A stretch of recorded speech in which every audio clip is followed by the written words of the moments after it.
ఎక్కడమ్మా, చేతులు ఎక్కడ, కాలు ఎక్కడ, తల ఎక్కడకా? ఎందుకంటే ఇటువంటి బిడ్డలు దేవుడు నీ గుడికి వచ్చాడమ్మా. కాడి బిడ్డ కష్టం నీ గుడికే తెలుసు తల్లి. ఎందుకంటే ఎన్నికల మగవాలి 2 కాళ్ళ పట్టుకుంది. జాగ్రత్తగా బిడ్డ.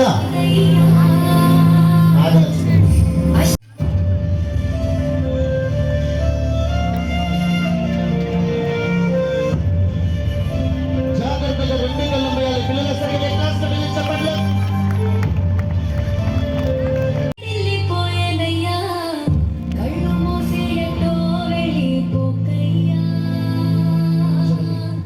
నడిచే 2 కాళ్ళు ఒక నెమిలి బ్యాలెట్ చూపిస్తూ ఇదిగోండి తల మీదకైతే తెచ్చింది. తల మీదకి కాదమ్మా, తల మీద ఉన్న 2 కాళ్ళతో 2 కళ్ళు మోసే. జాగ్రత్తగా క్లాస్ పిల్లలు గట్టిగా